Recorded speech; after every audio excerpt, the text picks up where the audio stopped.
Voilà, on va reprendre notre cours avec David. On est ici au Beth Knesset à Yerushalayim, juste en face du troisième temple, que l'on devine, et que l'on verra bientôt avec nos yeux de chair. Pour l'instant, on le voit uniquement avec les yeux de l'âme, mais bientôt on le verra. Mamash, on sera là, on continuera d'ici quelques temps, et on verra le troisième temple par la fenêtre. L'un des endroits les plus beaux d'Yerushalayim, on peut être en même temps en train d'étudier, en même temps avoir une vue sur le Har HaBaït. Et Ça sera magnifique quand il sera vraiment là. oui, bon, Hachem. Mais j'ai peur qu'ils construisent tellement de maisons devant nous qu'on ne verra plus rien. Tout le monde voudra Non, habiter mais ici. on dit que la hauteur, elle sera 2 fois plus haute que la mosquée. C'est vrai aussi. C'est vrai aussi. C'est Mais Ezrat Hachem. vraiment imposant, c'est déjà. En tout cas, chaque fois que je suis ici, j'ai toujours ce sentiment de vouloir dire merci à Hachem. C'est vrai que nos yeux se posent encore sur une mosquée aujourd'hui, mais d'abord, mieux vaut qu'ils se posent sur une mosquée que sur une église, déjà. Et deuxièmement, qui aurait cru qu'on serait la génération qui reviendrait, qui verrait des choses aussi extraordinaires, aussi extraordinaires. On en profite pour lancer à nouveau un appel à tous ceux qui sont encore perdus quelque part dans un trou en galoute et qu'ils comprennent qu'il est temps de se réveiller et de revenir avant qu'il ne soit trop tard, parce que je pense que vous savez et vous sentez tous, encore plus que nous ici, à quel point l'antisémitisme se réveille à nouveau. Et comme vous le savez, ceux qui connaissent notre histoire savent que les moments de repos pour le peuple juif en exil, ça ne dépasse pas 50, 60, 70 ans. Ça y est, on est à peu près 70 ans après la Shoah, donc les catastrophes vont revenir. Je m'excuse de parler comme ça, mais c'est parce que je vous aime et je veux vous sauver. Si vous ne revenez pas à temps, vous risquez de ne plus pouvoir revenir du tout. Donc, profitez de tous les signes que Hachem vous envoie pour vous faire comprendre que ça y est, un nouveau nazisme est en train de monter partout dans le monde. Et si vous ne venez pas maintenant, vous ne pourrez plus jamais venir. Bon, c'est pas le cours. Je tenais juste encore à préciser avant qu'on commence le cours que Baruch Hashem, comme je te l'ai dit David, les gens réagissent à notre Chavruta d'une manière extrêmement positive. J'avoue que je n'ai jamais reçu autant de messages de remerciements pour ce cours que nous faisons ensemble sur WhatsApp, sur ma boîte email, sur aucun cours. Donc, aucun cours, j'ai reçu autant de remerciements que sur le cours que nous faisons ensemble. Donc, c'est forcément pas grâce à moi, puisque sur mes cours, personne ne dit rien. Mais je m'en fiche. Mais c'est grâce à toi. Non. Donc, ben oui. Je pense que c'est l'interactivité. Non, sur mes cours, les gens ne disent rien. Pas merci Rav, pas rien du tout. Donc, je dois avouer que c'est grâce à toi. Et j'en suis très fier. J'en suis très fier. Tu sais, le Talmud dit que un homme normal, il y a vis-à-vis de deux personnes, non seulement il n'éprouve aucune jalousie, mais au contraire, il est très fier. Vis-à-vis de son fils qui dépasse le père, vis-à-vis de son élève qui dépasse le Rav.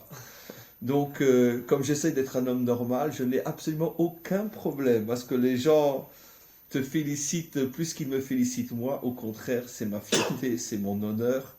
Et je souhaite, Bezrat Hashem, que tu puisses aller très, très, très, très loin parce que tu le mérites et le Ham Israël le mérite. De toute façon, j'ai tout appris de vous. Au moins qu'ils le sachent. D'accord.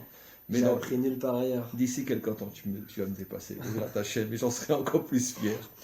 Voilà, on va commencer notre cours. On est dans le Zohar, Parshat Korah, ça n'a rien à voir avec la Paracha, on est dans Parshat Rukat. Bien qu'en France, ils sont dans Parshat Korah. En France, ils sont dans Parshat Korah.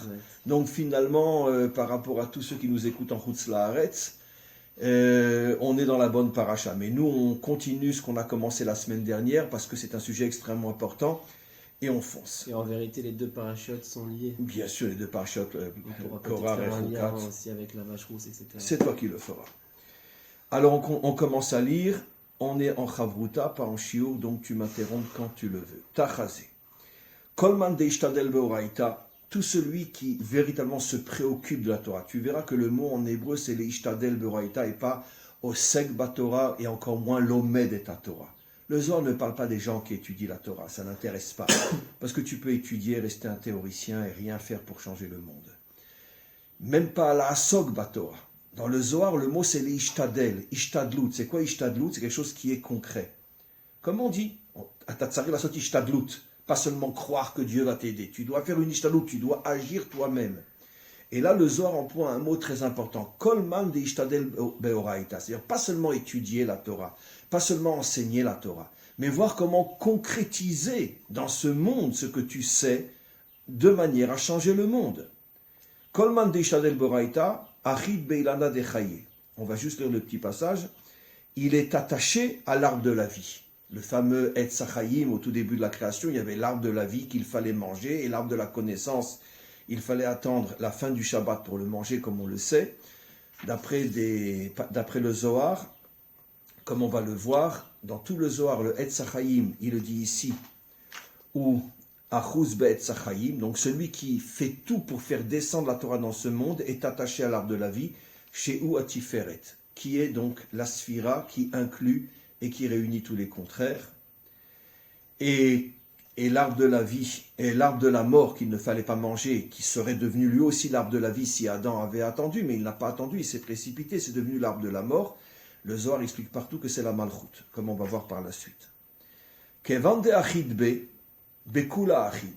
Celui qui arrive à s'accrocher à Tiferet, l'arbre de la vie, en vérité, il est accroché à tous les aspects de la vie, à toutes les midotes, à toutes les qualités, puisque Tiferet, c'est la réunion de tous les contraires. Qu'est-ce que dit le Matok? Kevan she'ochezbo, celui qui est attaché à l'arbre de la vie, ou ochez bakol, achuz bakol, il tient tout. Dainu, bechol avak aklulim betiferet. Il est accroché à toutes les qualités, les 6 fameuses grandes qualités qui incluent toutes les qualités, Chesed, Avraham, Gvura, Yitzhak, Netzar, Moshe, Od, Aaron, Yosef, Yesod et David Malchut. Puisque le Tiferet, c'est la réunion de toutes les qualités qui existent dans ce monde. C'est pour ça qu'on l'appelle l'arbre de la vie, parce que tant qu'un homme est coincé dans une catégorie, je ne suis que bonté, je ne suis que rigueur, je ne suis que ci, je ne suis que ça, tu es dans la mort. Parce que la vie se trouve uniquement dans l'endroit qui réunit tous les contraires. C'est ça la vie. Dès que je suis dans un courant politique, dans un courant religieux, je suis mort. Pour être vivant, il faut prendre de tout le monde sans s'enfermer dans quelque chose de spécifique. C'est ça l'arbre de la vie. Qu'est-ce que tu dis? De toute façon, c'est la base de la création.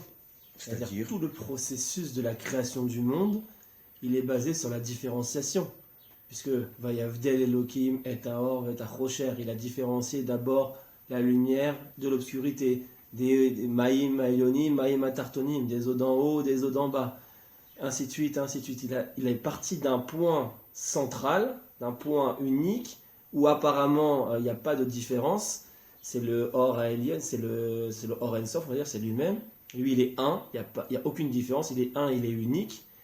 Mais à partir du moment où il commence unique, pas un. C'est la différence entre unique et un. Oui, la différence entre le pareil et l'unité. L'uniformisation et l'unité. Voilà. L'uniformité et l'unité. C'est deux choses qui sont à l'extrême opposé. Nous, on doit sortir de l'uniformité pour rentrer dans l'unité. C'est quoi l'uniformité? On est tous pareils. On est tous morts. Le judaïsme n'a jamais été prosélyte. Justement, parce qu'on ne veut pas que les nations soient comme nous. Rester un non-juif doit être un non-juif et il a un rôle en tant que non-juif. Et comment qu'il a un rôle en tant que Et on doit travailler ensemble, juifs et non-juifs, on doit travailler ensemble, chacun dans son rôle. Et c'est pour ça qu'il y a 70 nations par rapport aux 7 qualités fondamentales. Chaque nation représente un aspect. Et la délivrance, c'est l'unification de toutes les différences. C'est ce qu'on appelle Tiferet. Donc, alors continue. Donc, ça veut dire que dans la création, on voit effectivement dès le départ, il y a constamment des séparations. Constamment des différenciations. Des différenciations. C'est ça le processus. Oui, pas séparation, tu as raison. C'est différenciation. Différenciation. Oui. C'est ce qu'on appelle d'ailleurs par rapport à dans les sphirotes, la chorma. La sphira de la chorma, c'est d'abord l'inspiration. Donc, c'est le or. Et ensuite, on a la sphira de la bina, qui, elle, est, comme la Gemara dit, la vin davar mitor davar. C'est-à-dire qu'elle va prendre cette inspiration et elle va commencer à la différencier et dire voilà, lui il va avoir ce rôle par rapport à ça, la lumière va avoir ce rôle, l'obscurité elle va avoir ce rôle. Je pense que tu dis parce que c'est trop fort. La bina c'est la vin davar mitor davar, c'est-à-dire en français comprendre le rôle de chaque chose. Au début tout était pas un, unique. Tout était unique tout était on pourrait dire pareil. Au début, le point de départ de la création, c'est que, exactement comme dans une graine ou comme dans la semence, tu ne vois pas les bras, tu ne vois pas les yeux, tu ne vois pas les oreilles. Tout est, on pourrait dire, pareil. Et le but de la création, c'est de faire des différenciations. Ça, c'est la sphère de Bina. Je répète ce que tu dis. La Bina, elle est Mevin Davar, Mitor Davar. Elle est capable de différencier et de donner un rôle à chacun. C'est intéressant parce qu'on va parler plus tard de la Bina, peut-être pas aujourd'hui, mais en tout cas, on continue ce texte-là jusqu'à ce qu'on le termine. La Bina différencie et donne un rôle à chacun, tout en faisant comprendre à chacun qu'il a besoin de l'autre pour se compléter. Exactement. Alors, il y a deux dangers, avec justement, à partir du moment où on commence à différencier, il y a deux dangers principaux qui sont l'histoire du monde. Le premier danger principal, et qu'on a vu tout au cours de l'histoire, c'est que quand il y a une différenciation, il y a un danger de hiérarchisation des différences. Moi, je suis meilleur. Chacun a pensé que son tafkid, son but est le meilleur. Que mon rôle à moi est le meilleur et il est plus important que le rôle de l'autre. Ça, c'est le premier danger principal par rapport à la bina et par rapport à la différenciation des choses. C'est pour ça qu'on cherche, par réflexe, toujours à se ramener à la chorma. Parce qu'on a peur de cette différence, parce qu'on se dit, à chaque fois, on pense qu'on est meilleur, etc. C'est ça l'Occident, au final. Pourquoi il y a aujourd'hui la gauche? Elle veut prôner que les femmes doivent être comme les hommes. C'est le nouvel ordre mondial, de transformer tout le monde en robot. Mais pourquoi, à mon avis, pourquoi ils veulent créer et effacer les différences à un tel extrême? Parce qu'ils sont traumatisés des expériences passées dans l'histoire où on a vu une hiérarchisation, le nazisme qui se dit la race aryenne, la race pure, et donc ça crée des destructions et du suprémacisme et des guerres. Alors ils se disent, on n'est pas capable de se respecter dans les différences. On n'est pas capable de voir qu'on doit s'unir dans les différences et pas se dominer, alors vaut mieux qu'on soit tous pareils. Donc il veut rendre les femmes comme des hommes, parce que l'homme aussi, il a toujours dominé la femme, il a toujours violenté la femme, il a toujours rabaissé la femme, il a toujours été misogyne. Donc aujourd'hui, ils veulent effacer tous les rôles en se disant, il n'y a plus de différence. C'est une sorte de contre-réaction à cause de l'exagération de la hiérarchie. Exactement. Et ça, c'est le deuxième danger. Quand je dis il y a deux dangers, le deuxième danger, c'est ça. C'est-à-dire que on veut effacer toutes les différences. Alors qu'en vérité, la véritable solution, c'est le juste milieu. Tiferet. C'est le Tiferet, c'est-à-dire la capacité à comprendre que non, il y a des différences qui sont... Mais personne n'est plus grand que l'autre. Au contraire, on doit travailler ensemble et chacun a un rôle vital dans tout l'objectif de la création. Pourquoi il y a plein d'espèces d'animaux? Pourquoi il aurait pu créer une seule fleur, une seule type de fleur? Dieu, il aurait pu créer un seul type d'animal. Non, il y a toute la création est caractérisée par la différence. Donc surtout pas hiérarchiser les différences, premier danger à éviter, et de dire moi je suis juif donc je suis le meilleur. Non, les nations ont un rôle aussi important, voire même plus important que nous. Il y a une source qui parle. D'ailleurs la preuve, c'est ce que tu as dit tout à l'heure. La preuve qu'une religion est fausse, c'est quand elle veut que tout le monde adhère à sa religion. Exactement, c'est la preuve. La preuve qu'une religion est authentique, c'est quand elle dit aux autres non, ne soyez pas comme nous. Vous avez un rôle qui n'est pas le nôtre et on a besoin de vous comme vous avez besoin de nous. C'est pour ça que la seule religion au monde qui n'est pas prosélyte, c'est le judaïsme. D'ailleurs, on n'est même pas une religion, puisque la religion par essence, c'est prosélyte. Je viens de dire un gros mot, je m'excuse. C'est une religion, par définition, elle est prosélyte. Parce qu'elle elle est impérialiste, elle veut rendre tout le monde pareil et convertir tout le monde au même Dieu. Ça, c'est la religion. Nous, on n'est pas une religion, justement. Nous, pourquoi on n'est pas prosélyte? Parce que justement, on est une identité. On est une identité. Et donc, pas tout le monde peut avoir la même identité. Voilà, exactement. Bravo. Je vais juste te raconter une histoire pour confirmer tout ce que tu viens de dire et tout ce qu'on a dit. Une histoire extraordinaire. Tu sais très bien que les maîtres pratiquement les plus rapportés dans le Talmud, c'est Abaye et Rava.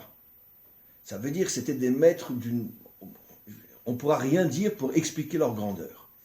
Et pourtant, de là on voit l'authenticité du Talmud. D'ailleurs, de la même manière que une grande partie des nations font tout pour nous salir, ils font tout pour salir le Talmud. Pourquoi? Parce que le mensonge fait tout pour salir la vérité. Alors que tout le monde devrait nous aimer, puisqu'on est la seule identité qui n'est pas prosélyte. Mais ils font tout pour nous détruire, parce que justement, ils veulent dominer le monde. Et ils ne supportent pas qu'Israël ne veuille pas dominer le monde. Et le Talmud est la plus grande sagesse qui n'ait jamais existé sur Terre, c'est pour ça que beaucoup font tout pour le salir. Qu'est-ce que rapporte le Talmud? Abaye et Rava rapportent une histoire extraordinaire qui montre justement que eux-mêmes, des géants de la Torah, ont compris qu'il y avait un homme très simple qui était plus grand qu'eux. Quelle est cette histoire? Abaye, lui, méritait d'avoir un dévoilement de Eliaou, le prophète. Comme on sait, les grands sadikim ont des dévoilements de Eliaou. Aujourd'hui, nos générations, je ne sais pas, mais en tout cas, jusqu'à l'époque du Ari Akadosh ou d'autres, le Baal Shem Tov a eu un dévoilement aussi. Mais en tout cas, bon, eux, ils avaient. Abaye, c'était toutes les semaines, le vendredi avant Shabbat, Et Rava, lui, malgré sa grandeur, c'était une fois par an, Erev Kippour. Donc Abaye, c'était toutes les semaines, Rava, bien que les deux sont immenses, c'était une fois par an. Et un jour, ils ont découvert qu'il y avait dans leur ville un médecin qui avait un dévoilement de Eliyahu Hanavi tous les jours. Quand ils ont entendu ça, ils sont devenus fous. Ils ont dit, comment c'est possible? Moi, Abaye, moi, Rava, on est les Gdoléador. Pendant des millénaires, tous les Juifs vont lire nos enseignements. Et ce médecin, ils ont dit, il faut absolument qu'on le connaisse. Qu'est-ce qu'il fait? Bon, quand je raconte cette histoire, j'en ai les larmes aux yeux. Parce que ce qui me fait pleurer, c'est l'authenticité de la vérité vraie. Cette capacité que les grands ont le courage de dire, on n'est pas les plus grands. Qu'est-ce que c'est beau. Donc, ils vont voir le médecin. Et ce médecin-là, il soignait les corps. Il avait un grand problème, comment soigner une femme. Et donc, qu'est-ce qu'il faisait? Il s'était créé une sorte de tissu de robe, d'accord? Et quand la femme venait, qu'il était obligé de la soigner à une partie de son corps, il lui mettait ce voile sur elle, et ce voile était en écaille. Là où il devait soigner, il ouvrait, il ne voyait que la partie du corps qu'il devait soigner, d'accord? Mais il ne voyait pas tout le corps. Il ne voyait que la partie minuscule qu'il devait soigner. Donc Abaye et Rava sont venus vers lui et lui ont dit, mais comment on a appris que tu avais un dévoilement d'Eliyahu tous les jours, qu'est-ce que tu fais? Il dit, écoutez, moi je ne comprends pas, j'étudie la Torah, j'accomplis les mitzvot, mais j'arrive pas à l'ombre de votre chaussette, je ne comprends pas. Pourquoi moi j'ai tous les jours et pas vous? Il a dit, mais qu'est-ce que tu fais dans ton travail? Et il leur a expliqué. Il leur a dit, on comprend tout. Un homme qui est en contact avec des femmes, et parfois avec de belles femmes, et qui ne tombe pas dans le piège de se dire, je suis médecin, j'ai le droit, il faut bien que je fasse son corps pour la soigner, et qui s'est à ce point éloigné de toute possibilité de tomber et de chuter. À ce moment-là, qu'est-ce qu'ils ont dit? On comprend pourquoi il y a chez toi tous les jours et pas chez nous. Parce que toi, tu es dans la réalité, tu es dans l'épreuve, tu es dans la tentation et tu n'es pas tombé. Nous, on est dans l'étude. Même si on est des géants, on n'a pas les tentations que tu as. Donc c'est pour ça qu'Eliyahu te préfère toi, Anne.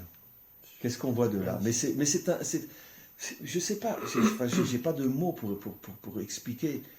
Quand les enseignants de la Torah vont commencer à comprendre que les textes qu'ils étudient disent tout le contraire de ce qu'ils croient. Non, nous ne sommes pas les plus grands, même si nous sommes des géants de Torah. Le plus grand, c'est celui qui est dans ce monde et qui ne faute pas. C'est lui le plus grand. Et un jour, au moment de la délivrance, c'est ce que le Mashiach va dévoiler. Il dira, arrêtez de vénérer les hommes de Torah. Arrêtez. C'est pas eux les plus grands. Le plus grand, c'est celui qui est dans ce monde, qui a une affaire, qui gagne de l'argent et qui ne vole personne. Qui soigne des femmes et qui ne les regarde pas. C'est eux les vrais grands. Et un jour, le Mashiach dévoilera ça. C'est pas celui qui est en haut, c'est celui qui est en bas et qui ne tombe pas. Magnifique. Donc, ça rejoint tout ce qu'on a expliqué. Et le chidouche de la semaine dernière par rapport à la phrase Makom Sheba Lechuva Umdin En Tzadikim Murim Echol. C'est ce que tu avais expliqué.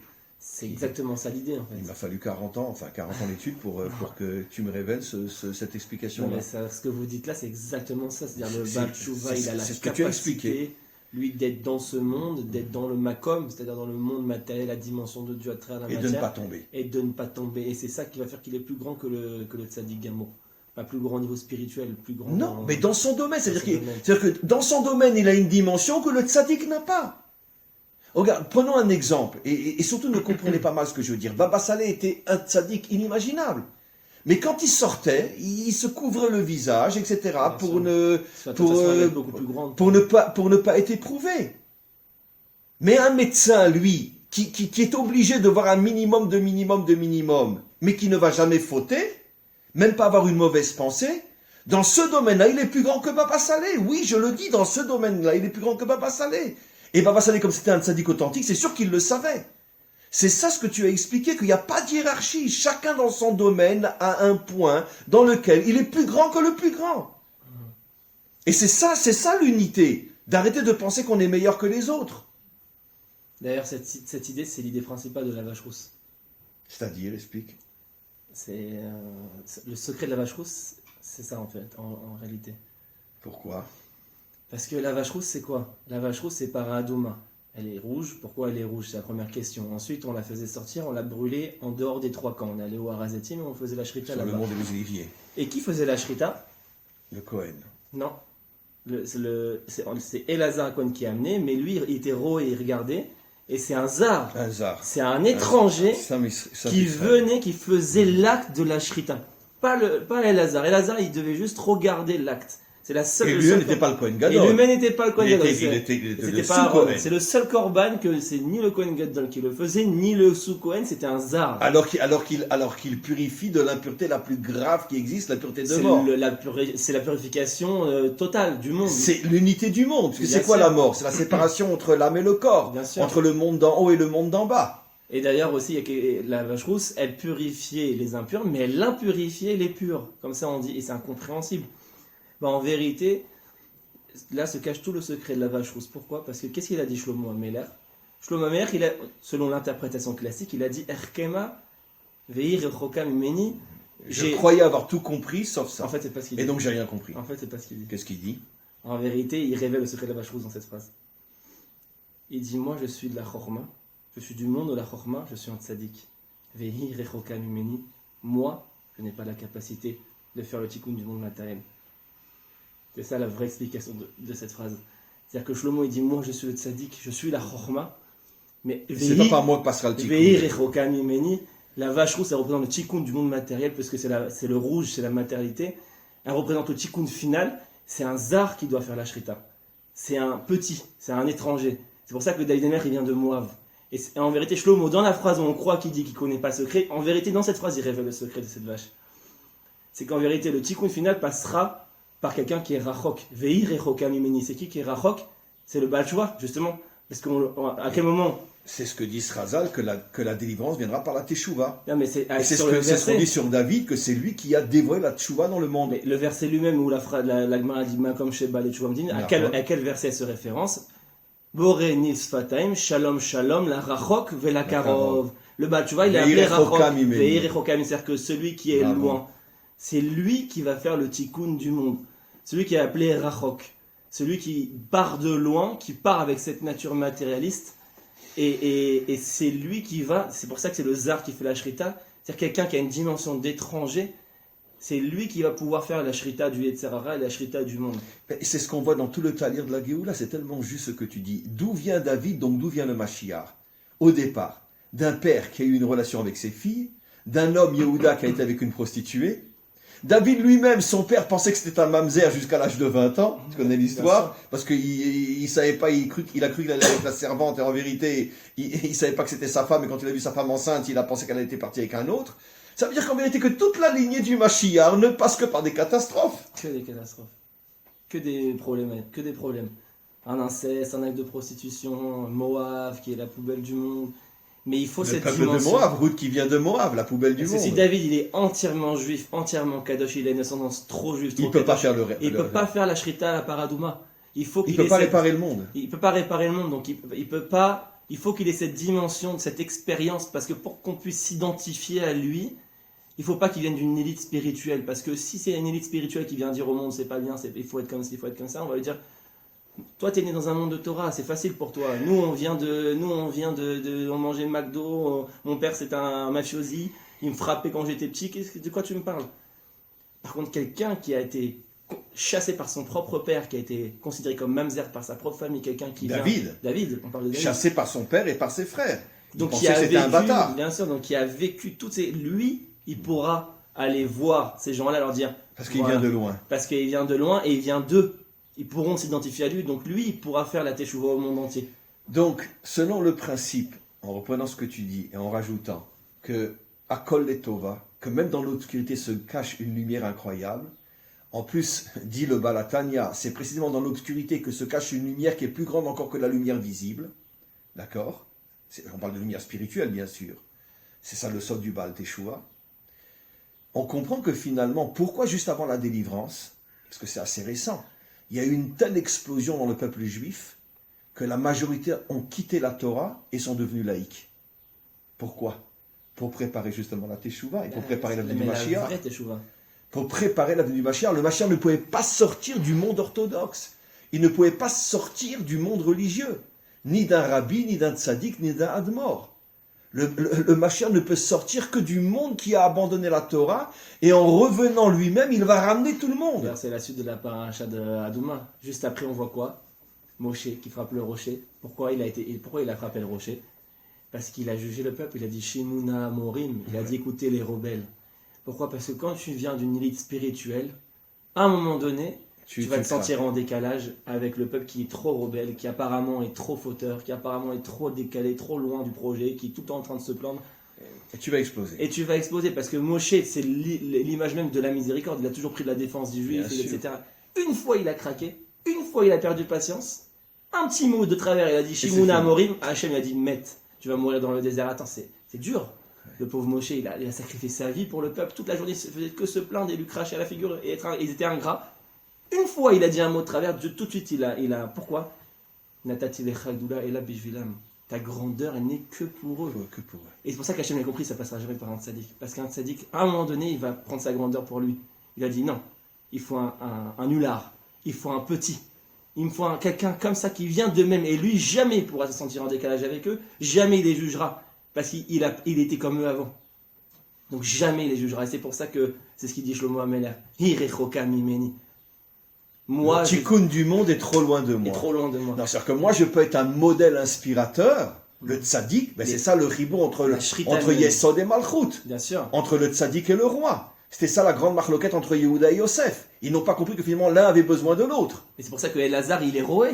Pourquoi il faut que Elazar il soit roé? Tu vois que c'est un autre qui fait le tikkun. Non, mais parce que c'est lui qui inspire la force aux arts de faire la shrita. S'il n'est pas roé, on ne peut pas se passer. C'est-à-dire qu'on le verra méfourage que c'était ça la faute de Korach. C'est qu'il a tellement compris ce que tu expliques qu'il a dit mais qu'est-ce qu'on a besoin d'une tzaddik? On a la malchoute, ça suffit. Non, c'est l'erreur. Mais justement, c'est toujours le même problème. Il faut un modèle inspirateur, mais ce modèle inspirateur doit savoir qu'il n'est pas l'acteur, il n'est que l'inspirateur. Voilà. Et l'acteur doit savoir qu'il ne peut pas agir sans ce modèle inspirateur. C'est ce qu'on appelle finalement le ribour entre Yesod et Malchut, entre le tzaddik et le roi. Le seul qui a compris ça, c'était le roi David, qui était complètement annulé devant son maître, Méphibosheth, et devant le Navi, Nathan. Et tous les autres rois ont essayé de tuer justement les prophètes, parce qu'ils ne supportaient pas leur réprimande. Magnifique, on continue. C'est pour ça d'ailleurs que Korach, parce que vous dites parler de Korach qu'il a compris ça, Korach c'est Rachok, c'est les mêmes lettres. Il était loin, c'est-à-dire il avait cette dimension de Baal Teshuvah. Dis-moi d'où tu sors, toi. J'avais jamais vu ça. Korach Rachok. Ça veut dire qu'il a été à l'extrême dans ce que tu dis qui est juste, mais lui il a voulu aller trop loin. Il a dit, puisque tout va passer par la Malchut, par la Gvura, qu'est-ce que j'ai besoin du recette du modèle de Aaron? C'est ce que va dire Mifouach le Zohar. Bon, on ne le verra plus aujourd'hui, mais la semaine prochaine, si Dieu veut. Exactement, c'est ce qu'il a dit. Il a dit, de toute façon, tout passe par moi. Qu'est-ce que j'ai besoin du modèle du tzaddik? Voilà. C'était ça l'erreur de Yehuda par rapport à Yosef et l'erreur de Yosef par rapport à Yehuda, quand ils étaient jeunes tous les deux. Ils n'avaient pas suffisamment d'expérience. Yosef a dit, tout passe par moi, donc j'ai pas besoin de Yehuda. Yehuda a dit, non, tout passe par moi, donc j'ai pas besoin de Yosef. En vérité, ils se complètent. Yesod ou Malchut. Bien sûr. Ben, c'est le couple, l'homme et la femme. En vérité, sans l'homme, il n'y aura pas d'enfant. Mais d'un autre côté, qui fait l'enfant, c'est pas l'homme, c'est la femme. C'est ça le sod en vérité de Yesod et Malchut. Bien sûr. Korach, c'était la dimension féminine, d'une certaine manière. Korach, c'est les mêmes lettres que le mot Rachok, exactement comme tu expliques. C'est magnifique. Mais l'erreur qu'il a fait, c'est qu'il a fait l'erreur de Yehuda quand il était jeune. J'ai pas besoin de Yosef. Non, tu as besoin d'Aaron, même si ça passe par toi. La preuve que ça passe par toi, Shmuel, le prophète des rois, et sort de Korach. C'est ce que Rachid dit. C'est ce qui a trompé Korach. Il a dit, bah, attends, mais tout passe par moi. Qu'est-ce que j'ai besoin de Aaron? C'est ça le problème, c'est que personne ne comprend. Les rabbinim pensent que ça ne dépend que d'eux, et les chilonim pensent que ça ne dépend que d'eux, et les deux se trompent. C'est aussi le secret des ktarim sur les lettres que Rabbi Akiva il connaissait. Nachon. Pourquoi? Qu'est-ce qui représente Rabbi Akiva? Le Baal Teshuvah. C'est pas le tzaddik classique Rabbi Akiva. Pendant 40 ans, Il voulait mordre les religieux comme un âne. Il détestait Dès qu'il voyait la un Torah. religieux, il voulait le mordre comme un âne. Et c'est pour ça qu'il est devenu le plus grand de tous. Oui. Parce que c'est un Baal Teshuvah. C'était un Baal Teshuvah et c'était un tzaddik particulier puisqu'il était très impliqué dans le monde. Il a soutenu Bar Korba Bien sûr. dans la rébellion contre Rome. C'était pas un rabbin de communauté enfermé. Il se positionnait politiquement. Il disait je soutiens Bar Korba, c'est le Mashiach. Comment Au risque de se tromper puisque Tachles il s'est trompé. Mais au moins il a agi. Mais au moins il a pris le risque. Mieux il a vaut un agi, homme jamais qui on agit, qui reprochera. se trompe, qu'un homme qui ne fait rien, qui ne se trompe jamais. Parce que justement, tu fais rien. Et c'est pour ça que c'est le seul qui a compris le secret d'Ektarim. Pourquoi? Parce que c'est quoi le secret d'Ektarim sur les lettres? C'est qu'à partir du moment où il n'y a plus les Nekudot, les lettres, elles ont l'Ektarim qui pousse sur elles. Dans le Sefer Torah, il n'y a pas les Oui, il Nekudot. n'y a pas les Nekudot, mais il y a l'Ektarim. Il y a l'Ektarim. Mais dans le livre, il y a les Nekudot, mais pas l'Ektarim. Pourquoi? Parce que les Nekudot, ça donne la vie aux lettres. C'est la parole. C'est-à-dire, sans les Nekudot, je ne suis pas capable Tu de peux pas lire. prononcer le mot. Je ne peux pas prononcer le mot. Mhm. C'est pour ça que la Malchut elle est représentée par Chirek, Korach. Chirek, c'est le point qui est en dessous de la lettre. C'est le point de C'est le Malchut. symbole de la Nekudot. C'est-à-dire que Korach, Chirek, Rachok, tout ça c'est les mêmes notions. C'est ce qui donne vie à la lettre. S'il n'y a plus cette vie, donc cette concrétisation, c'est-à-dire qu'il y a même la Qui est la lettre vers le Malchut. bas, qui est la Malchut, qui réalise le projet, alors le projet il perd de son sens et il y a des Ktarim qui poussent, et en fait les Ktarim, c'est les clipotes. Pourquoi il y a une ou deux ou trois Ktarim? Parce qu'il y a toujours une, deux ou trois On niveaux dit de qu'il n'y a que clipotes. 3 grandes clipotes. Exactement. Puisque la 4e, c'est Noga, qui n'est pas vraiment une clipa. Parce qu'à partir du moment où je n'ai plus les Nekudot qui me donnent la vie, alors j'ai des clipotes qui courent sur moi. La lèpre. Il y a aussi 3 dimensions de lèpre. À chaque fois, c'est la même chose. C'est-à-dire que quand je suis un tzaddik, donc je suis dans le Sefer Torah, mais je n'ai pas les Nekudot, alors rappelle-toi toujours que Et la Nekuda est en bas d'Afka. en bas, oui, bien En sûr. bas, elle représente d'Afka le peuple qui est tout en bas. Exactement. Et c'est le peuple qui donne la vie à la lettre. Exactement. C'est lui qui donne la vie à la Torah. Exactement. C'est pas le tzaddik qui est en haut. Exactement. C'est le tzaddik que s'il se El lit- Meler bli am. Tu n'es Meler que parce que tu as le am. Exactement. C'est ça le vrai modèle. En vérité, le modèle du tzaddik, c'est un modèle malade. Le vrai modèle, c'est le modèle du mélange. Quand il est déconnecté du peuple. Ou quand il ne comprend pas à quel point lui-même Par a besoin essence, du il est peuple. déconnecté du Tu sais, peuple. je crois que je t'avais déjà rapporté le Midrash qui dit Moshe Ya'anav Mikol Adam. Mikol Adam, le Midrash dit Mikol Adam, c'est-à-dire Kol Adam, le peuple. C'est-à-dire que face au peuple, il savait qu'il n'était rien. Face à un individu, il était le plus grand de tous les individus du peuple. Mais face au peuple, il avait compris qu'il n'était rien. C'est ce que tu as rapporté, c'est ce qu'Hachem lui a dit. Descends, j'ai plus besoin de toi, le peuple est tombé, il est en train de faire la faute du veau d'or. Je ne t'ai donné la grandeur que pour le peuple. J'ai plus de peuple, j'ai plus besoin de toi. Bien sûr. Et de là, il a compris que toute sa grandeur n'était que le reflet du peuple. C'est pour ça que devant le peuple, il s'annulait. Ça veut dire que même si le peuple, même si chaque individu du peuple est 1 milliard de fois moins grand que lui, mais le peuple tous ensemble est plus grand que le plus grand de tous les tzaddiks. Le jour où les rabbinim comprendront ça, le jour où les tzaddikim comprendront c'est quoi le peuple juif, c'est quoi un peuple d'une manière générale, pas seulement le peuple juif, que chaque peuple, au niveau des 70 peuples, est beaucoup plus grand que le plus grand des géants. Et malheureusement, nous, ça fait des Et c'est ce millénaires qu'il a qu'on dit- est dans c'est la ce qu'il a dit Vodazara, Dieu à le Moshe. culte de l'homme, etc. Quand Dieu Moshe il a fauté, il a frappé le rocher, il a dit t'as perdu patience. Qu'est-ce qu'il dit le Midrash?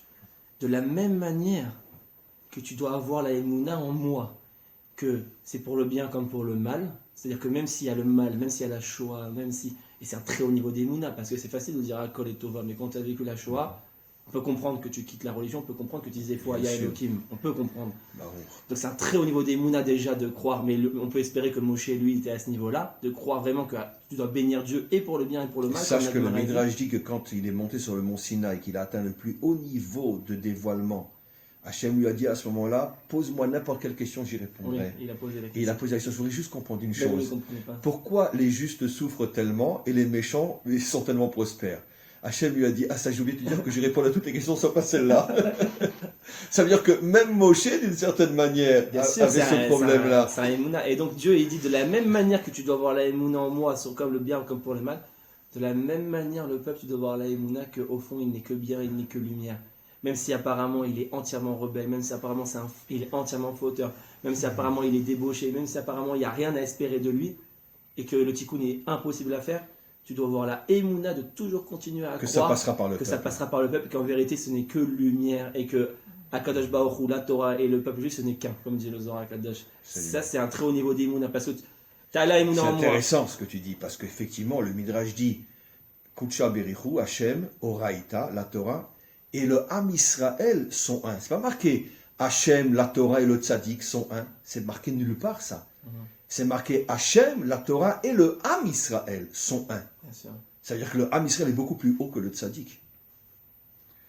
Voilà, le jour où ces vérités vont finir par se dévoiler, qu'on va commencer à comprendre véritablement à quel point depuis des millénaires on a sombré dans une idolâtrie inimaginable, ce que j'appelle moi le culte de l'homme, et que finalement non, aucun homme, quel qu'il soit, aussi grand soit-il, ça reste un homme. Et c'est interdit d'exagérer on pourrait dire, dans la reconnaissance de sa grandeur. C'est le peuple qui a demandé, à cause de sa faiblesse, c'est lui qui a demandé à un dirigeant. En vérité, Dieu lui-même, il ne veut pas passer par un tzaddik ou par un méler. Quand il s'est adressé au moment des 10 commandements, il a voulu parler directement au peuple. Les 2 premiers commandements, le peuple a dit non. Stop, non, on préfère un intermédiaire. Mais Dieu, il ne veut pas d'intermédiaire. Même le roi, même Mashiach, il ne veut pas de Mashiach. C'est pour ça que je dis toujours, et c'est la vérité vraie, une fois que le Mashiach aura terminé son travail de réunir le monde à Hachem, pas seulement Israël, mais les 70 peuples, je te garantis qu'il disparaîtra, on ne saura plus jamais où il est. Les imbéciles croient qu'il va s'asseoir sur son trône avec sa couronne et son Coca-Cola. Non. C'est la royauté à Louis XIV. Ouais. Dès que le Mashiach aura terminé son travail, qu'il aura réussi à réunir pour l'éternité Hachem et son monde, il disparaît. Personne ne saura où il est. Pourquoi ? Parce que c'est exactement ce que tu dis. Le vrai Mashiach sait qu'en vérité, ce que Hachem veut, c'est une relation directe avec le peuple, sans intermédiaire. Sans intermédiaire. Donc le vrai Mashiach disparaîtra dès qu'il aura terminé son travail. C'est clair. Bien, on lit encore ce texte-là, et bon, il nous reste encore pas mal de textes à lire, mais on continue la semaine prochaine. Rabbi Yitzhak Amar, Kolman deishtadel boraita, lui rajoute, tout celui qui s'occupe de concrétiser la Torah, Chero itle mekula, il atteint la liberté, la chérout, pas la liberté dans le sens français, liberté, égalité, fraternité et ma sœur, mais la liberté réelle, comme on va voir, c'est quoi la vraie liberté. Yeshlo chérout, mikol mide avdut veshibudim. Ça veut dire qu'il arrive à se libérer de toutes les soumissions de ce monde. Il ne prend sur lui que Hachem. Tu sais que c'est ce que la Gemara dit, c'est aussi, quand je l'ai lu depuis il y a de nombreuses années maintenant, c'est un des textes qui m'a le plus impressionné dans la Gemara. La Gemara explique c'est quoi craindre Hachem. La Gemara dit c'est craindre que lui. Elle rajoute le mot que. Rak Hachem. Rak. C'est pas tu crains Hachem, tu crains ta femme, tu crains ton mari, tu crains ton patron, tu crains la maladie, tu crains la police, etc. Et tu crains pas Hachem. La Gemara dit, je ne crains que lui. Personne dans ce monde ne peut m'impressionner. Je ne suis soumis qu'à lui. Et ça fait de moi un homme libre de toutes les influences néfastes qu'il y a dans ce monde. C'est ce qu'il explique. Chérout, la liberté, c'est que tu n'es soumis à aucune force de ce monde. Toutes ces forces qui essayent de soumettre l'homme. C'est ça tout le but de Mashiach. Et bien sûr. Une liberté des souverainetés étrangères et des soumissions étrangères. La Gemara elle dit En beolamazé les mota Mashiach et la shibud malchuyot bilvad. Il ne faut pas espérer que Mashiach. Mais même malchuyot, pas seulement des nations, même la nôtre. Mais bien sûr, la nôtre actuelle. C'est que le Mashiach créera un gouvernement qui non seulement ne soumettra pas l'homme, mais fera tout pour élever le citoyen. Bien sûr. Élever l'homme. Tu sais c'est ce que la Gemara rapporte sur David Améler, quand David Améler était au courant d'un jugement qu'il y avait entre un riche et un pauvre.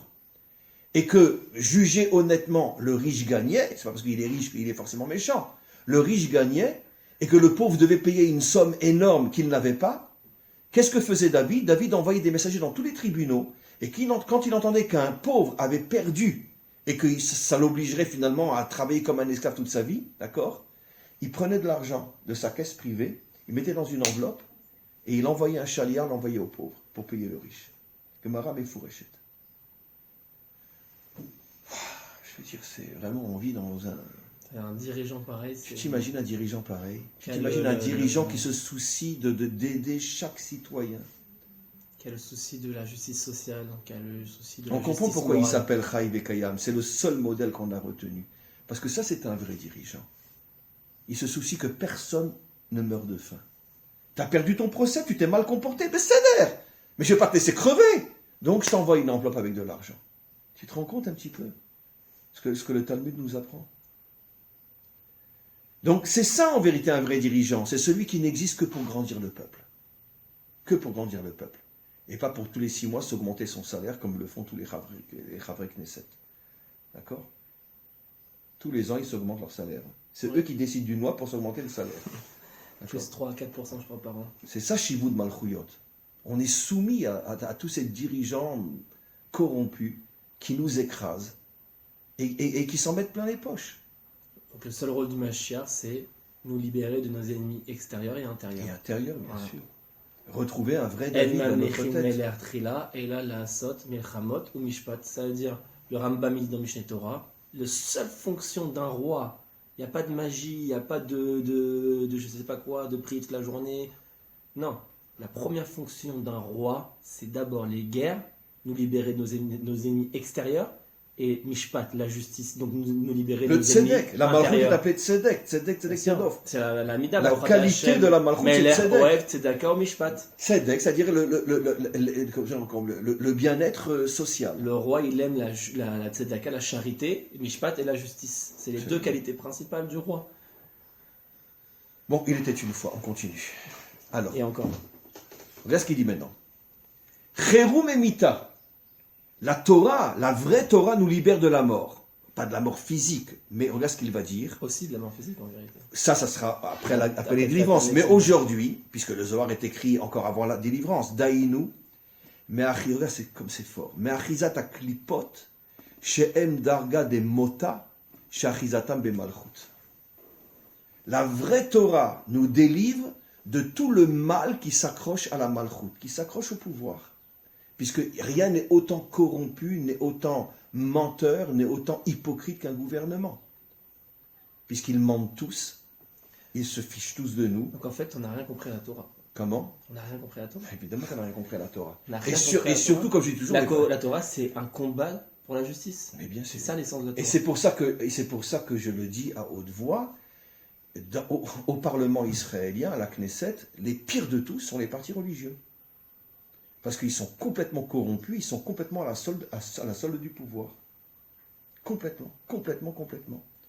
C'est ce que j'appelle moi l'union entre la religion et le pouvoir, quoi, le clergé, la C'est noblesse. comme ça que les accords d'Oslo ont Voilà. été signés. Et avant chaque élection, combien de rabbinim nous disent qu'il faut voter pour tel parti ou tel parti? En disant qu'on vote pour la Torah, Oui, etc. on vote pour la Torah, on vote pour ma soeur et mes chaussettes. Bien sûr, la Torah. Et c'est incroyable, et tout le monde tombe dans le panneau. Parce que tel Rav, il a dit qu'il fallait voter pour tel parti qui est à la Ça Knesset. veut dire que la Torah, dans son essence, c'est un combat pour la liberté et pour la justice. D'ailleurs, ça me fait penser à Moshe. Ça veut dire purifier le gouvernement, C'est ça tout purifier le pouvoir, purifier l'argent, Purifier le de système. toutes les saletés qui s'accrochent à l'argent, l'essence le de la pouvoir, Torah. etc. C'est ça la Le vraie projet, Torah. ça le projet. Et personne ne le fait, ça. C'est d'ailleurs Moshe. Pourquoi on parle pas de Moshe en vérité à sa naissance, on parle de sa naissance. Tout de suite, de quoi on parle, on aurait pu parler de ses qualités, Non. De quoi on parle? Qui casse la figure. Qui casse la figure à un Égyptien qui touche son frère. C'est la seule chose que la Torah raconte. Ensuite, il a 60 ans d'exil, et ensuite, il y a le buisson ardent. Et quand il retourne à Midian, encore une fois, il casse la figure au berger qui faisait du mal aux jeunes filles. Donc ça veut dire que la seule chose Et dont après, la il casse la figure Torah à Pharaon. raconte, ouais, c'est un casseur de C'est figure. cassé, il Et fait que d'ailleurs, ça, Midrash Moshe. dit que même en Afrique, il a renversé la dictature Mais africaine. il était révolutionnaire en Ouais. Afrique. Il a libéré un peuple de l'esclavage et il a pris sa Partout où tête. il allait, il libérait les gens. Ça veut dire, qu'est-ce que c'est un homme de Torah? C'est quelqu'un qui se bat contre le mal. Et regarde dans quel mensonge on vit aujourd'hui. Mais regarde, mais c'est pas possible. Qui on vénère aujourd'hui? Qui on appelle Rav aujourd'hui? Mais c'est pas possible. Mais quand on va enfin ouvrir les yeux et savoir ce que c'est un vrai homme de Torah? Tu te bats, tu prends des risques, tu te mets en danger, tu descends dans l'arène de ce monde? Non? Alors t'es pas un Rav. T'es un Google, Rabbi Google, c'est tout ce que t'es. Mais t'es pas un Rav. Moshe Rabbeinu, celui que tout le monde appelle Rabbeinu, il a passé sa vie à se battre, à se mettre en danger, à risquer sa vie pour purifier le monde. Ça, c'est un Rav. Et il se pose pas de questions. Parce que quand il a vu l'Égyptien, il aurait pu se poser des questions quand même. Il aurait pu se dire, qu'est-ce que ça va changer? Ça va vraiment servir à quelque chose que je le Ah tue oui, cet il y Égyptien? en a Il y a des des millions centaines de millions d'Égyptiens. qui sont fouettés, je vais en sauver Quelqu'un un. d'intelligent, un conseiller personnel, il vient le voir Moshe et il dit, mais t'es fou Non, quoi? Moshe. Surtout qu'après, il a failli être décapité. T'es dans la maison, tu vas devenir pharaon, t'as la richesse, t'as le pouvoir, t'as tout. Deviens pharaon, et quand tu seras pharaon, Voilà. tu pourras libérer tout le peuple. Oui, Voilà la logique bien rationnelle. sûr, bien sûr. Moshe, bien sûr. pas du tout. Pourquoi Moshe, il est dans l'irrationnel? Il va tuer un Égyptien parce qu'il a un besoin de justice. irrationnel, sans se poser de questions. Bravo. Pourquoi? Parce qu'il sait qu'il est accompagné par Hachem. Ce que tu dis est incroyable, parce que c'est vrai que normalement la logique aurait dit, mais Moshe, ne fais rien maintenant. Oui. Tu seras bientôt pharaon, Oui. et là tu pourras changer le Mais monde. oui, tous les conseillers normaux l'auraient conseillé ça. Et lui, il a été Non, comme...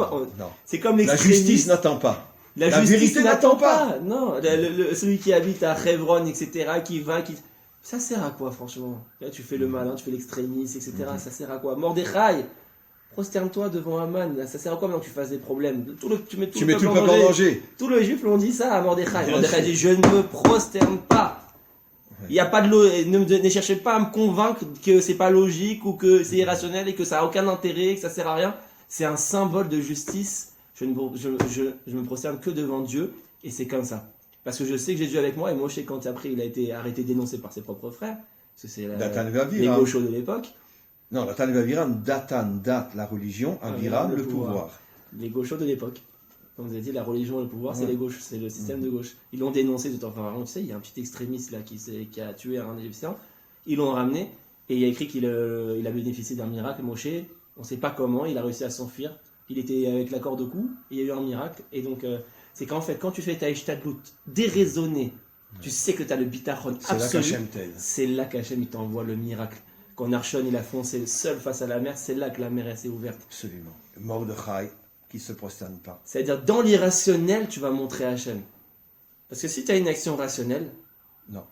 Tu ne peux pas montrer Tu es au niveau Hachem. de la nature. Tu es au niveau de la nature, c'est ça. Pourquoi Hachem Et donc il n'y a pas de connexion avec Hachem, car il est au-dessus de la nature. Il est parti en guerre contre Midian avec plein de soldats. Il y a une histoire comme ça, il dit prends ceux qui se sont prosternés devant le fleuve, c'est ce qu'on a dit. Il en est resté 600. Il en est resté 600. Entre des centaines de milliers. Il a dit mais je vais jamais y arriver. Il a dit Dafka, c'est comme ça que tu dois aller. Parce que si tu es à 100 000 contre 100 000, on verra pas que c'est moi. On dira que c'est ton armée, on dira que c'est Tsahal, on dira que c'est la force de nos tanks. Mais si tu es à 600, si tu es comme Hanouka, si tu es les Khalashim, les Degiborim, si c'est les faibles qui gagnent contre les forts, on saura que c'est Hachem. Là on remerciera, on louera Dieu parce qu'on saura que c'est Hachem qui nous a aidés. Pour ça il faut une émouna inimaginable. Quoi. Bien sûr, il faut choisir le chemin irrationnel. Mais ce qui est intéressant, je rajouterais juste que malgré tout, on ne va pas non plus dans l'autre extrême que la émouna, c'est Hachem qui va tout faire. Non. Il faut que tu fasses, mais que tu fasses de telle manière que tu laisses une place à Hachem. C'est la choutafout, l'association. Exactement. C'est ce que disent nos maîtres, qu'un homme authentique, il est l'associé d'Hachem. Un homme de vérité, l'associé d'Hachem, ça veut dire que chacun a son rôle. Tu ne voiles pas le mien et je ne voile pas le tien. Parce que si je fais tout, donc l'homme n'est plus rien. Si l'homme vient avec 1000 soldats contre 1000 soldats, il verra plus que c'est Hachem. C'est quelqu'un qui m'a posé la question, il m'a dit comment ça se fait ce que tu dis comment Narshon il a pu être sommet à la Nes, comment David il a pu être sommet à la Nes, aller se battre contre Goliath. Je lui dis non, En Ismoch à la Nes, quand on dit ne pas se reposer sur le miracle, la Gemara dit ça, c'est pas dans l'action. C'est de dire le miracle vient remplacer l'action. Bien sûr. C'est-à-dire je suis chez moi et j'attends que Goliath il tombe tout seul. Non, il est parti se battre parce que c'était un tireur d'élite et il savait viser les yeux qui étaient ouverts dans l'armure. Mais Dafka dans la Ishtadlut, tu dois être sommet à la Nes. Dafka. Parce qu'il fallait quand même beaucoup d'aide d'en haut pour un homme tellement grand. Il a dit je vais sans armes. Shaoul lui a dit quoi, tu vas aller sans épée, sans rien. Rien qu'avec ma fronde. Rien qu'avec mon petit truc qu'il avait rafistolé avec quelques bouts de bois. Il a été. Shaoul lui dit t'es un fou furieux. Donc il a dit Dafka, je vais dans une action irrationnelle. C'est ça Moshe, il n'y a pas de calcul. Il y a un Égyptien, j'ai un besoin de justice et de vérité immédiate, j'y vais. Hachem il m'aidera dans mon action véritable. Ça c'est la vraie Torah. Bon, il était une fois, il sera une fois. Pour l'instant, on vit dans le mensonge le plus total aujourd'hui. Qu'on en trouve seulement un, qui est un vrai. Parce qu'il y a soit ceux qui remplacent la Ishtadout par le nez, qui veulent qu'on fasse tout pour eux, qui restent et qui font rien. Ah, vas-y, les choses vont se passer, ça, je sais pas, ça va tomber du ciel. Oui. Donc je suis à New York et j'ai pas besoin de faire l'alia parce que quand ma chair viendra, quand il y aura des miracles, quand ça, le Beth Amikdash tombera du ciel, je viendrai. Donc le fantasme. Et il y a l'autre côté, ceux qui font le Ishtadout mais complètement déconnectés d'Hachem. Ils font une Ishtadout que dans la rationalité, comme les nations. C'est-à-dire que le goy, lui, est dans la rationalité. C'est-à-dire qu'eux, ils vont réfléchir, voilà. Ils vont la diplomatie, la politique, le gouvernement, l'économie. Et Hachem, on n'a pas besoin. Et Hachem, on n'a pas besoin. Et on verra que c'est exactement la faute de Korah. Korah, c'est le fondateur de la civilisation occidentale. On verra. Okay, c'est toujours ce inyan des deux erreurs. Oui. Et le juste milieu. Juste pour terminer le petit texte. Kama de Amran begin de Chiro ale charier ve achidbe. Le Matok explique c'est quoi la Chérout? C'est la Bina. La Bina, c'est ce qu'il dit. Ratzel Omar, רוצה לומר, שינצל מכל רע על ידי הרחמים והחירות הנשפע על זון מן הבינה, שהוא עולם החירות. Très important, tu as parlé de la bina tout à l'heure. D'où vient cette force de liberté qui arrive, qui permet à l'homme de nettoyer le monde de toutes ses impuretés, qui le libère de toutes les soumissions qu'il y a dans ce monde, politique, économique, etc., qui fait de lui un homme libre? Cette lumière vient de la bina. Pourquoi la bina? On va reprendre ce que tu as expliqué. La bina, c'est la capacité qu'un homme a de comprendre que malgré la grandeur de sa mission, il n'est pas le plus grand dans ce monde. Parce qu'il y a d'autres missions qui sont aussi importantes que la mienne. Je suis un rave, j'ai une mission importante. Mais peut-être qu'un cordonnier a une mission plus importante que moi dans son domaine. D'où je le sais, c'est un midrash qui dit que le fameux Hanor, que Hachem a pris quand il était jeune, parce qu'il avait besoin de lui à ses côtés, Chazal pose la question, c'était quoi son métier? Question idiote, qu'est-ce qu'on en a à faire de son métier? D'accord? Mais ils disent qu'il était cordonnier. Comme pour nous faire comprendre qu'il était très grand sur le plan culturel, mais sur le plan, c'était un cordonnier. Et Chazal pose la question, mais d'accord, mais pourquoi on a besoin de savoir qu'il est cordonnier? Parce que quand il faisait une chaussure, il disait à son client, j'espère que tu ne me reverras jamais. La chaussure est tellement forte que tu ne me reverras pas. C'est-à-dire, je veux que tu puisses être avec cette chaussure-là toute ta vie. Je ne fais pas ça pour l'argent, je fais ça pour toi. Exactement. Aujourd'hui, quand ils font un frigidaire, ils savent qu'il va tenir 4 ans. Ça s'appelle l'obsolescence. Voilà. Comment ça s'appelle? Il y a un concept programmé. Voilà. L'obsolescence programmée. Donc, aujourd'hui, l'iPhone, il est programmé pour péter dans 3 ans. Ouais. L'économie. Donc, si quelqu'un il est cordonnier, mais son véritable but, c'est de faire que le client soit heureux le plus longtemps possible, il peut être plus grand qu'un rave, qui peut-être fait ça pour sa renommée, pour ci, pour ça, etc. Même s'il enseigne la Torah. Tu ne sais pas comment est chaque homme. C'est ça la bina. Donc pourquoi la bina amène la liberté? Parce que c'est exactement ce que tu as expliqué. Quand un homme se prend pour le meilleur, il tombe dans toutes les soumissions possibles. L'orgueil amène à la soumission. Mais quand un homme est libéré et sait qu'il est grand dans son domaine, mais il y a 100 millions d'hommes qui sont plus grands que moi dans leur domaine, et que je respecte chacun, c'est ça la vraie liberté. C'est ça la vraie liberté. Parce que celui qui veut toujours le pouvoir, finalement, il est constamment soumis à quelque chose. C'est pour ça que la bina, c'est la force de la liberté. C'est la force de la délivrance, où chaque peuple respectera un autre peuple, chaque homme respectera un autre homme, puis personne ne pensera qu'il est meilleur que l'autre. Parce que chacun saura que chacun a une mission, et dans sa mission, c'est lui le plus grand. Bien sûr. C'est d'ailleurs pour ça qu'on dit que dans la Kabbalah, que la Chorma, qui est la dimension du tzaddik, etc., son shoresh est dans Chitzionut HaKeter. Il est dans l'extériorité du Keter. Et la Bina, Pnimiut HaKeter. C'est-à-dire que la Bina vient révéler l'intériorité du Keter, qui est la sphère la plus élevée, qui est la dimension de la Yechida, que le Mashiach va révéler, parce que c'est le premier visage. Il y a 5 visages, et par rapport aux 5 parties d'âme, et le Mashiach qui lui aura la spécificité de révéler le 5e niveau, qui est le niveau de la Yechida, qui est relié à la Keter. L'intériorité du Keter. C'est relié à la dimension de la Bina. Tov David, j'ai hâte qu'on se voit la semaine prochaine. Avec plaisir. Et qu'on continue ces enseignements qui sont tellement importants. Mais je rajouterai juste avec une petite pointe ashkénaze, mon pessimisme ashkénaze, que Alvaï, qu'on arrive à vivre ne serait-ce que le milliardième de ce qu'on enseigne, qu'on arrive à le vivre. Qu'on arrive à le vivre. Parce que on est tous coincés dans l'enseignement, mais est-ce qu'on va arriver à changer le monde? Est-ce qu'on va arriver à faire quelque chose, ne serait-ce que pour bouger le monde d'1 millimètre, mais faire quelque chose? Quand c'est qu'on y arrivera? Tu penses qu'on y arrivera, toi et moi? Sûr et certain, ça c'est mon optimisme séfarade.